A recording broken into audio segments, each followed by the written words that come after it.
One of these two vehicles carries a name that can be traced back to the early days of the crossover SUV, and the other wears new styling that, depending on your taste, offers an exciting look at the future of the family vehicle. If you're in the market for a two-row compact crossover, then you already know about the Ford Escape. And in fact, you also know about the Hyundai Tucson. These are two of the most popular vehicles in their class. And in fact, they're two of the most popular vehicles, period.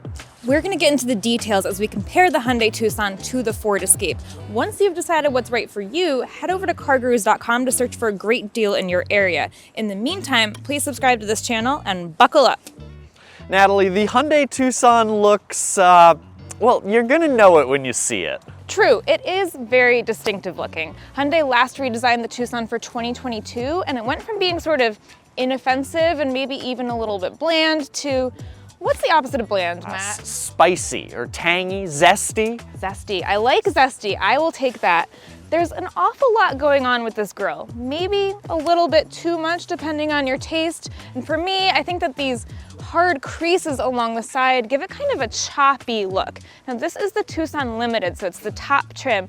If this were the XRT, we'd have even more body cladding here, and we'd have side steps along the side because that's the more rugged trim. Yeah, when Hyundai redesigned the Tucson in 2022, I'll admit I wasn't a huge fan, at least at first, but it has grown on me a bit. I don't love how Hyundai takes its logo and kind of pushes it up the rear glass. That looks a little tacked on, but I'll admit, I like those winged taillights. They haven't quite grown on me yet, but to each his own. And I think at least we can all agree that this car feels a lot more compact than it actually is. There's genuine space in there. That's very true, especially in the back seat. This actually has more rear seat legroom than the Escape, and with those back seats folded down, it's got more cargo space as well, 74.8 cubic feet compared to 65.4 in the Escape.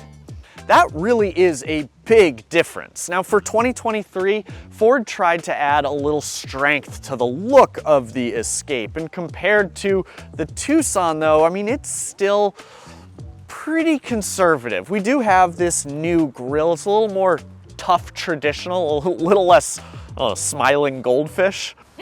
Now your trim has these stylized 19-inch wheels, and I know that you love this vapor blue metallic color. I do really like this paint color. I think it's such a lovely shade of blue, but other than the grille, the beautiful paint, the wheels, I mean, this Escape, it still feels soft, almost generic. It's more sophisticated, a little less rugged, and that's not exactly in vogue given today's obsession with blocky geometric designs. That's true, but Ford does have people who want those blocky geometric designs covered with the Bronco Sport. Yeah, and I think that is one of the reasons that the Bronco Sport is likely going to continue on while the Escape, well, might get put out to pasture after this generation. While it's here, let's talk about what does it look like inside. Let me tell you. So the first thing I notice when I get into the Ford Escape is this lovely diamond quilted leather upholstery. And the second thing I notice is that, well, this leather isn't actually that nice. I mean, it looks nice for sure, it's beautiful, but it doesn't have that supple warmth that really good quality leather has. And what's worse, everything seems to be framed in the same sort of hard plastic material. And that plastic, it doesn't actually feel like it's properly reinforced. Everything has a lot of give to it. All in all, it doesn't feel nice. It feels a little cheap. And this car isn't cheap. I mean, this one, as tested, is almost $43,000. I want something a little nicer for that kind of cash. Okay, fair. What about comfort and convenience features for that kind of cash? It's better. It's a better story. This seat has 10-way power adjustment, and it's comfortably cushioned. Now, we have heat for the driver's seat and the front passenger seat, and our test car has a heated steering wheel, just in time for the first cold snap of the fall. So tell me, can your Tucson beat that?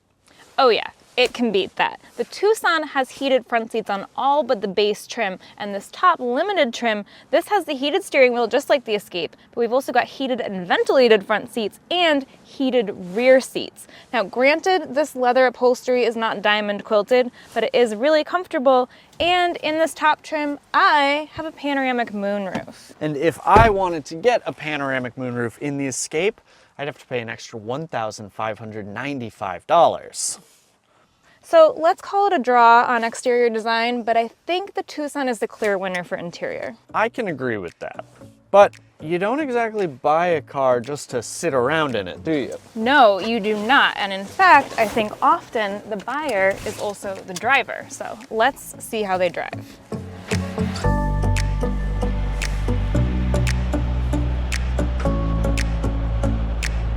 Hyundai sells the Tucson with a number of different powertrains, so tell us what's in this one. So they do. There's a hybrid and a plug-in hybrid. This one is gas only, so it's got a 2.5 liter naturally aspirated 4-cylinder, makes 187 horsepower and 178 pound-feet of torque. Okay, so not exactly breathing fire. No, not exactly. And the 8-speed automatic transmission, it can feel a little odd at times. You'll get through first and second quickly, and then it'll hold third for a while before progressing quickly through fourth and fifth and so forth. Yeah, I'm familiar with this. So this is third gear, is kind of the getting up to highway speed gear. It doesn't want to lose any steam with an upshift as you're trying to go from 30 miles an hour to 60 or 65. And you know what? Mission accomplished, because I would say this is a great cruiser on the highway, and it's quiet too. You might get some wind noise, but you really don't hear an exorbitant amount of sound coming from the engine in the Tucson. Yeah, it doesn't feel that bad. How is it around town?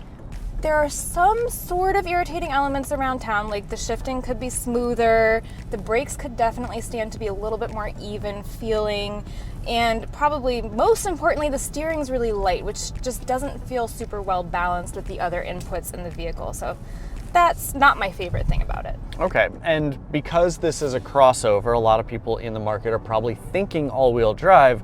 We should note that this car does not come standard with all-wheel drive, not in any trim, including the XRT trim. They all default to front-wheel drive. Now, you can get all-wheel drive as standard in any trim, right? Yes, that is accurate. And if you're going for the hybrid or the plug-in hybrid, all-wheel drive is standard on every trim. So what about the Escape? Well, let's go take a look. I think that Ford is going to discontinue the Escape after this generation, and one reason I think that is because Ford is tweaking the trim lineup for 2024. The base trim that was available in 23 doesn't look like it's going to be available in 24. And that means that the trim lineup will be Active, ST-Line, ST-Line Select, Platinum, and ST-Line Elite that we're driving now. That is a whole lot of trim. So what about all-wheel drive availability? All-wheel drive comes standard on the ST-Line Select, Elite, and the Platinum trim, but it is only available on the Active and the ST-Line trim. Those two lower trims, they come standard with front-wheel drive. Okay, that's a lot to remember. Kudos for not screwing that up. Yeah, always gets close there. Now, as you know, because you used to own an ST Ford, those two letters generally mean performance, but because the Escape has 3 different versions of the ST, it is worth noting that it is the ST-Line Select and the ST-Line Elite that get the more powerful engine. The regular ST-Line and the Active, they instead get a 1.5 liter turbocharged 4-cylinder engine.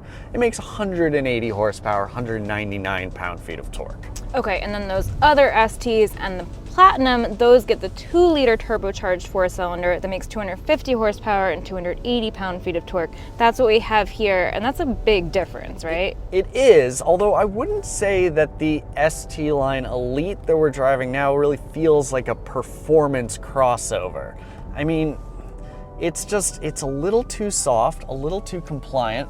The steering is not exactly taut, and well, I guess the acceleration is good and the brakes are really good, but it doesn't feel like it's performance first. It's just a little more powerful.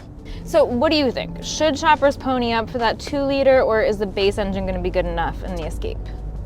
Compared to your regular compact crossover, This car is fast. I mean, acceleration is extremely brisk, but it really ends up being a lot of extra power without necessarily a lot of extra performance.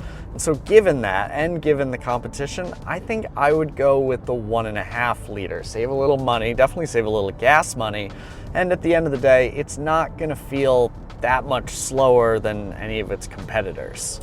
Power versus performance is a crucial differentiation, so Yes. very good point. Now, where do you think that this car really shines? Well, Natalie, I am glad you asked because we need to talk about tech. Although lower trims come standard with an 8-inch touchscreen, you can upgrade to this 13.2-inch touchscreen on every trim level, and naturally it comes standard on the upper trims.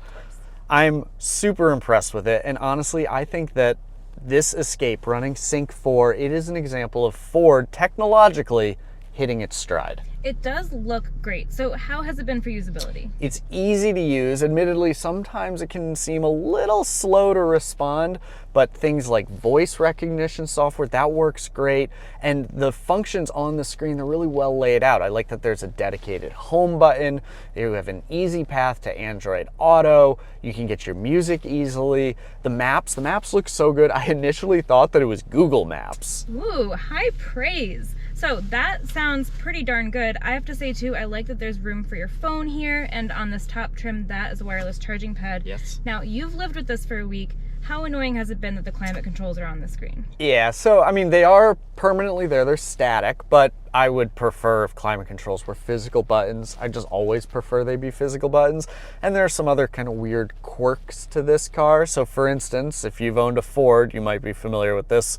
You turn the car off, you open the door, but then it's like another 5 seconds before the music turns off. And that definitely threw me for a loop. That did drive me nuts with our Fiesta ST, but as these things go, it's a pretty minor quirk, all for things sure, considered. yeah. So how is the Escape on safety? It's good. So 5 stars from the NHTSA, and although the IIHS hasn't tested the 2024 model yet, the 2023 got the best rating of good in all of its crash tests except for the side impact test where it got a marginal.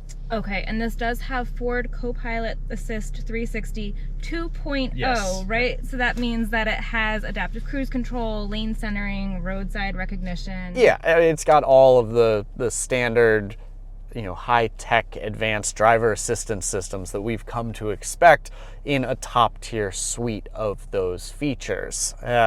And it works pretty well, although I don't think it's quite as fluid as the highway driving assist system that is in the Tucson. Yes, Hyundai's highway driving assist system, for your context, that's their level 2 semi-autonomous system, so nothing's completely autonomous at this point. It takes a lot of the burden off of the driver. So I'm not sure that I would pick either one of these based purely on safety, but what about tech? So tech in here, I agree, very good, but I think we got to see what it's like in the Tucson. So let's go check that out. Let's do it. This 10.25-inch touchscreen is standard on XRT and limited trims, and it's available on the SEL trim with the convenience package. But important note, you are not going to get wireless Apple CarPlay or Android Auto with this larger screen. It only supports wired, and you'll need the smaller screen for wireless versions. Right, that sounds backwards, and it will always bother me. I know, and I know that you're not a huge fan of the icons in this infotainment system. Because they all look the same.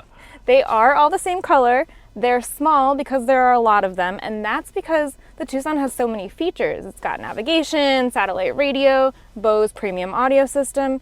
You can get a Tucson pretty well kitted out. Yeah, that's true. And to be fair, my complaints about this touchscreen and all of its look and feel, they're very personal complaints. I don't agree, actually, so.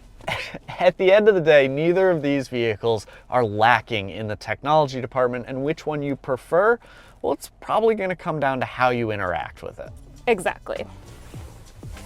When it comes to value, the Tucson looks like the clear winner. With a starting price of $27,250 or $36,510 for this top limited trim, it beats the Escape at both ends of the pricing spectrum, and you do get an awful lot with any Tucson. You get plenty of space, plenty of tech, pretty decent driving experience. And admittedly, it can look like the Ford Escape is on its last legs. I mean, the Ford Bronco Sport has come on so strong, and it's tough to justify a price tag that can ring up close to $45,000 for a well-optioned top trim model. But the 2-liter turbocharged engine in our test car, it's a bit of a trump card in this comparison. So if you want a handsome crossover with a little extra firepower under the hood, well, the Ford Escape ST Line Elite, it's kind of a sleeper. But we want to hear what you think.